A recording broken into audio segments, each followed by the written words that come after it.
Namaste, respected President of ICCR Dr. Vinay Sahasrabudhe, Professor Gyo Leong Hee Lee, recipient of the Distinguished Indologist Award of 2019, Professor Lim Geun Dong, recipient of the World Sanskrit Award of 2019, ICCR scholars and alumni, students of the Indian Cultural Center in Seoul, other friends from India and Republic of Korea joining us today, Annyeong Shimnika, Namaste. I take this opportunity to welcome you all to the 71st Foundation Day ceremony of ICCR on this digital platform. Let me, at the outset, congratulate the Indian Council of Cultural Relations on this Foundation Day. This fine institution was founded on the 9th of April 1950 by India's first Education Minister, Maulana Abdul Kalam Azad. We are this year celebrating 75 years as a nation, and it is a sign of the importance that the people of India have consistently attached to our cultural connections with the world that the idea of the ICCR was conceived within just 3 years of our independence. In the past 7 decades of its existence, ICCR has been working to further its objectives of deepening cultural relations and understanding between India and the world, and to promote cultural exchanges between India and various people across the globe. Over these decades, ICCR has evolved and grown as an institution, acquiring new dimensions in its work, adopting new methods to promote understanding and respect for India's cultural heritage. It has truly emerged as the soft power arm of the Ministry of External Affairs through an array of well-designed and attractive programs. ICCR has designed various methods and policies intended to further India's image, intended to make the most of India's cultural connections and thus augment our natural historical appeal, boosting cultural diplomacy and foreign policy alike.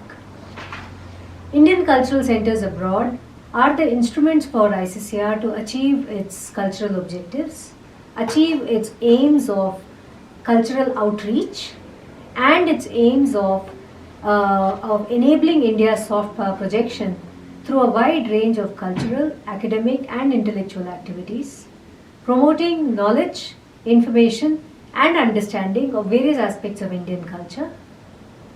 These include, though this is not limited to, performances, Indian dance, music, yoga. These are all troops travel from India to at the instance of ICCR to perform across the world.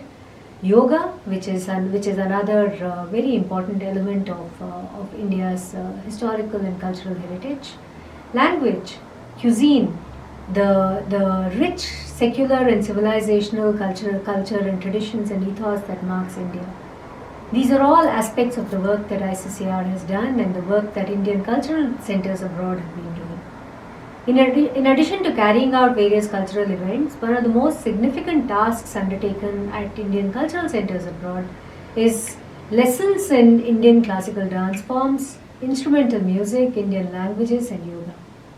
Over the past few years, ICCR has opened many new cultural centers in many capitals, thus bringing Indian culture closer to many people around the world. Apart from organizing cultural festivals in India and overseas, ICCR has also been extending considerable financial support to scholars and students who are keen to pursue higher learning and research in India. In addition to mainstream courses, ICCR has also offered scholarships for studying performing arts under the Guru Sishya Parampara. A very useful step that has been taken recently by ICCR was to launch the A2A portal, which makes the process of seeking admission under ICCR schemes much easier. Various steps have also been taken recently by ICCR to make ICCR chairs in universities abroad more pertinent to the needs of the receiving universities. I hope very much to see ICCR chairs in place in some leading Korean universities within the next few months. I'm also extremely excited about the Sanskrit app that is being launched later today by ICCR, And I'm certain that this app will make this beautiful language accessible to young people around the world through a very, very modern and contemporary medium. We are extremely honored to have amongst us today two distinguished Indologists, Professor Lee and Professor Lim. Both these highly respected scholars have received prestigious ICCR awards for their accomplishments and their extraordinary contributions in promoting Indian philosophy, language, culture, and above all, strengthening the bilateral connections between India and the Republic of Korea. I am sure that their insights on Indian philosophy and scriptures as a form of soft power will and cultural diplomacy will connect the friendly people of India and the people of Korea and bring them closer to understanding India through the medium of language, literature and culture. I look forward to very enriching discussions in the course of our event today. I thank you all for your attention. Kamsahamnida.